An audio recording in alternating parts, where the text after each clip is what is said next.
Hey guys, welcome to Lossified. Today we are here with a small discussion on freedom of speech and expression and the words that have been recently categorized as unparliamentary.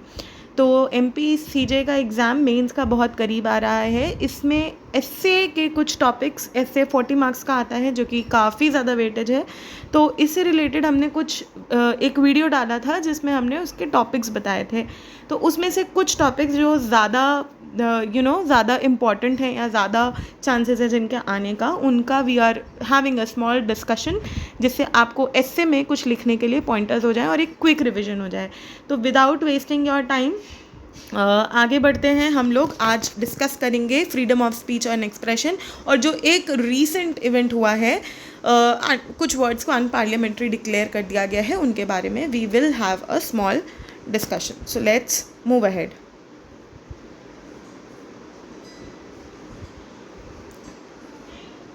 तो देखिए, ये monsoon session जो आ रहा है parliament का, उससे पहले एक बहुत बड़ा सा स्टॉर्म क्रिएट हो गया बिकॉज़ बहुत बड़ी एक सूची जारी कर दी गई है, लिस्ट ऑफ वर्ड्स, जिसको बोल दिया गया है अनपार्लियामेंट्री. अब यहाँ पे आपको पता होना चाहिए कि पार्लियामेंट्री प्रिविलेजेस क्या होती हैं. इसके अलावा अनपार्लियामेंट्री लैंग्वेज को क्लासिफाई करने का ऑब्जेक्टिव क्या है, कि क्यों किसी भी चीज़ को हम अनपार्लियामेंट्री बोलते हैं, ताकि वो पार्लियामेंट के जो फंक्शनिंग है उसको इफ़ेक्ट ना करे. ठीक, तो ये ऑब्जेक्टिव से कुछ शब्दों को या कुछ एक्ट्स को अनपार्लियामेंट्री डिक्लेयर कर दिया जाता है.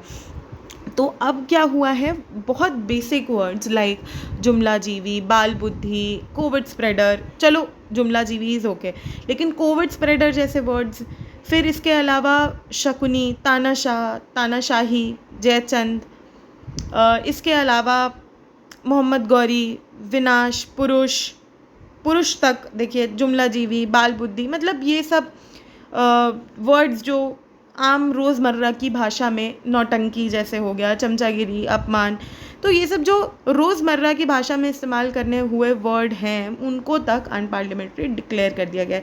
देखिए, यहाँ पे आप देख पा रहे होंगे कि घड़ियाली, अपमान, असत्य, असत्य, झूठ बोलना, लाए, यू जस्ट कैन नॉट से कि असत्य है ये तक अनपार्लियामेंट्री है. अब आप सोचिए कि पार्लियामेंट में स्पीच देने में अगर इन वर्ड्स को यूज़ नहीं किया जाएगा तो ये freedom of speech and expression पे कितना चिलिंग इफ़ेक्ट क्रिएट कर सकता है.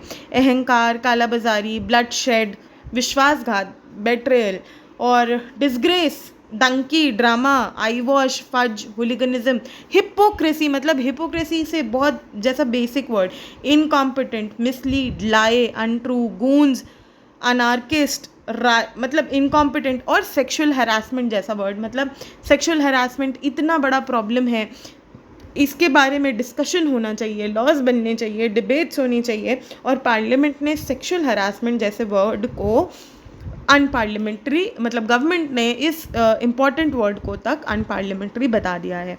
करप्ट, ड्रामा, हिपोक्रेसी, ये सब जो शब्द हैं ये ज़रूरी होते हैं किसी भी एक्सप्रेशन को शेप देने के लिए. तो इन कुछ वर्ड्स को डिक्लेयर कर दिया गया है अनपार्लियामेंट्री. अब इसका डिस्कशन ये है कि ये जो गैग ऑर्डर है, इससे क्या है कि बीजेपी इंश्योर कर रही है कि उसका क्रिटिसिज्म ना हो पाए, है ना. पार्लियामेंट में उसके जो मतलब गवर्नमेंट की जो प्रॉब्लम्स हैं, उसके क्रिटिसिज्म हैं, उसके ट्रेट्स हैं, वो पार्लियामेंट में डिस्कशन पे ना आ पाए.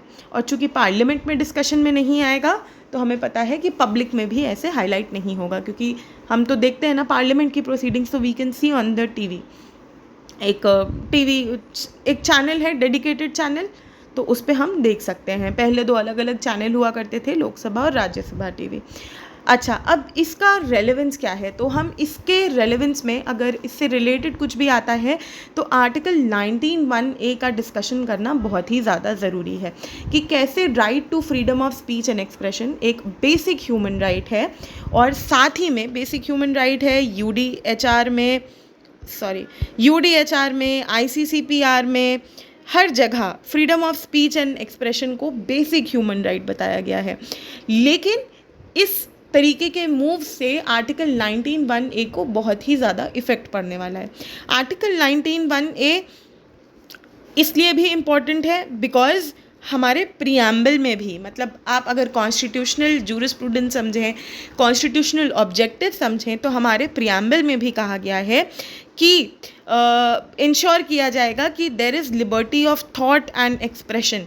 तो इन केसेस में जहाँ पे इंडिया में इतना ज़्यादा freedom of speech and expression को लेके लॉज हैं या सेफगार्ड्स हैं, ऐसे मिलियों में इस तरीके के ऑर्डर का क्या अर्थ निकलता है, क्या क्रिटिसिज्म है।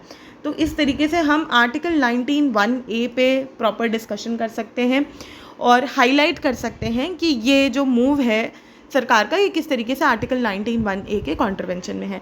दूसरा जो डिस्कशन है वो ये है कि इससे ऑब्जेक्टिव क्या दिखता है, गवर्नमेंट क्रिटिसिज्म करना कहाँ तक सही है। देखिए, पार्लियामेंट में जो भी डिस्कशन होता है that is majorly about government criticism only, क्योंकि गवर्नमेंट के लूप होल्स या कुछ मेजर इश्यूज हम डिस्कस करेंगे तभी we can move on an improvement path, मतलब तभी हम कुछ इम्प्रूव कर पाएंगे।